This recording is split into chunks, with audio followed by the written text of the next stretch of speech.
Hello dear lovely students.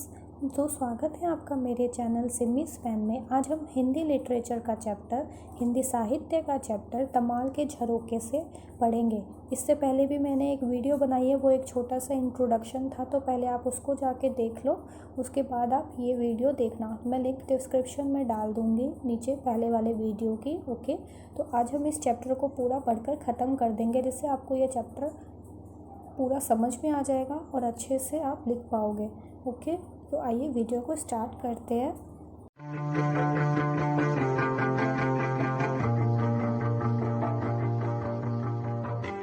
यह तमाल के झरोखे से, जिसने लिखा है विद्यानिवास मिश्र ने।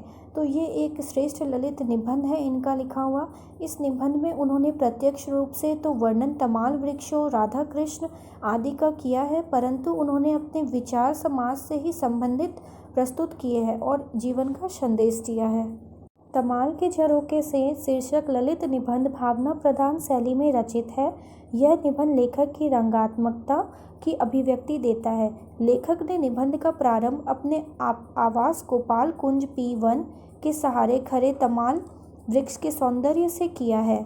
लेखक तमाल वृक्ष को अच्छी तरीक़ा से पहचानता है, लेकिन अध्यापक जैसे लोग जो इसे नहीं पहचानते हैं, उनके संबंध में लेखक ने कहा है कि उन्होंने अपनी अनुभक्ति के आधार पर इसे तोड़ बताया है। तो किसी ने तंबाकू के पत्ते को तमाल वृक्ष कहा, तो किसी ने इसे वृक्ष विशेष ही कह दिया। कुछ लोग ऐसे भी हैं जो इसे छाया वाला वृक्ष मानकर इसकी ओर आकर्षित होते रहते हैं। लेखक का इस वृक्ष के संबंध में यह कहना है कि यह वही वृक्ष है जिसने कालिंदी को अपनी काली छाया प्रदान की थी और गौरवर्णा राधा को प्रेम की शीतल छाया प्रदान की थी।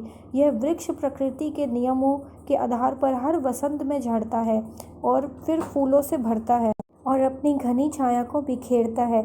इसकी रागात्मकता के प्रति रीझ कर कवि जयदेव कहते हैं कि कस्तूरी की गंध को जबरदस्ती इसकी नई पंखुड़ियों ने अपने काबू में कर रखा है, उसका रस खींच रहा है। तभी से तमाल के फूलों में न नीरी उन्मादी गंध नहीं, अनंत रस भी है। अब हमारा इसमें एक पॉइंट है कि तमाल की उदासी और लेखक का अकेलापन। लेखक ने तमाल की उदासी के संबंध में कहा है कि इन दिनों तमाल वृक्ष बड़ा ही उदास है।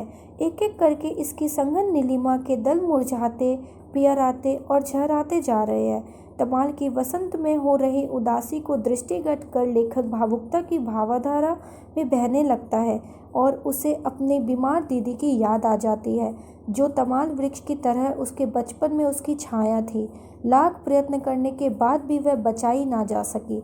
इसके साथ ही लेखक अपने जिन मित्रों संबंधियों की छाया से धीरे धीरे दूर होता गया, उनकी स्मृतियों में भी डूबने लगता है। निबंध में उसकी भावुकता सहज ही दृश्यव्य हो जाती है। इसी के संबंध में लेखक कहता है कि अब उदास भी नहीं हुआ जाता। उदासी के लिए अब एकांत नहीं है, यहाँ तक कि उदासी के लिए कोई अलग क्षण भी नहीं है। इस उदासी में मैं तमाल को भी कभी कभी देख नहीं पाता। मेरा मन इस दहशत की छाया में अविश्वासी बन जाता है और अब वह वसंत बहुत भारी पड़ता है। और यहाँ पे लेखक ने तमाल के वृक्ष का वर्णन करते हुए कहता है कि लेखक जिस टापू में 3-4 दिन से रह रहा था, उसके पास 2 तमाल वृक्ष खड़े हुए थे। लेखक तमाल वृक्ष को पहचानता था, जबकि कुछ लोग उस वृक्ष को पहचानते भी नहीं थे और उस खड़े वृक्ष के बारे में अपने मन से ही कल्पना करते थे। लेखक ने बतलाया है कि वहीं 2 प्रोफेसर के बंगलों के बीच भी तमाल वृक्ष थे। उनके नीचे प्रोफेसरों के द्वारा गाड़ी खड़ी करने पर तमाल के फूलों से गिरने वाले रस में उनकी गाड़ी पर धब्बे पड़ जाते थे। लेखक ने चाहा था कि अपने मकान का नाम तमाल वृक्ष से संबंधित रख दूं। पड़ोस के मकान का नाम भी इस प्रकार रख दूं, तमाल वाम, तमाली दक्षिण, परंतु वित्त अधिकारी ने उनकी इस काम में सहायता भी नहीं की। फिर आता है हमारे यहाँ, लेखक ने ऋतु परिवर्तन के आधार पर तमाल में हुए परिवर्तन को दृष्टिगत करके कहा है कि इन दिनों तमाल वृक्ष उदास है। उसकी उदासी को लेकर लेखक को याद आया कि तमाल की छाया की तरह छाया बनी रही मेरी दीदी नहीं रही। वे जब बीमार पड़ी थी तब ग्रामीण परिवेश के आधार पर उनका हर संभव इलाज भी करवाया गया था, लेकिन वह बच नहीं पाई थी। दीदी के बाद तो लेखक के और भी कई आत्मीय मित्र समाप्त हो गए। उनको उनका जाना ऐसा लगा जैसे वृक्ष में एक एक डाली काटी जाती है वैसे ही। वे मृत व्यक्ति लौटकर उसी तरह न आए जैसे कि तमाल की काटी गई डालियाँ फिर नहीं पनपती। लेखक कहता है कि मेरे भीतर जीवन की दुर्भाग्य आकांक्षा नहीं पनपती, इसलिए जो जीवन उदासी से युक्त रहा है, इसलिए लेखक को तमाल देखना भी अब नहीं भाता है, जिसके कारण लेखक उदास रहकर पड़ जाता है। बत्तियां तक गोल कर देता है, रात उसे भय जैसी लगती है। तमाल के जीवित रहने की उसके क्या लालसा थी। तो लेखक यहाँ पे कहता है कि मनुष्य स्वार्थी प्रवृत्ति का है, जबकि पेड़ स्वार्थी नहीं होता। इस संबंध में लेखक तमाल का वर्णन जारी करते हुए कहता है कि वृंदावन में निधुवन में एक तमाल वृक्ष है। उस पर बिजली गिर जाने के कारण उसकी एक डाल नहीं सूख पाती। उसे देखकर लगता है कि हाँ, उसमें जीवित रहने की दुर्भाग्य इच्छा है, इसलिए बसंत आने पर उसकी उस डाल पर पत्ते, फूल और उनकी सुगंध फैल उठती है। अब लेखक की लालसा। लेखक ने वसंत ऋतु में कृष्ण के कुंज में पहुँचने, कृष्ण और राधा की लालसाओं का चित्रण करने के बाद लेखक ने अपनी लालसा को व्यक्त करता हुआ कहता है कि मैं उस विष से बुझे हुए तीर से आबाद होना चाहता हूँ जो जाति के अभिमान के उफान में पैदा होता है। जाति के अभिमान का उफान आदमी को आबिद कर देता है। श्री कृष्ण बहेलिया के तीर के बिंदे, परंतु बिंदे तो जाति के अभिमान के उफान से ही थे। इस संबंध में लेखक कहना चाहता है कि जातीय अभिमान ठीक नहीं है।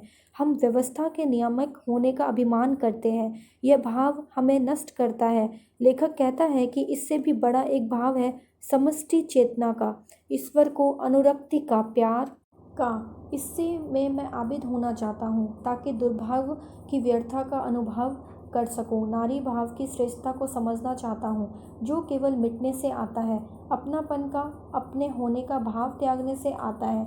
लेखक इस निबंध संबंध में बताता है कि तमाल वृक्ष की भांति हमें भी जातीय अहंकार छोड़ना चाहिए और तभी हम उन्नत हो सकेंगे।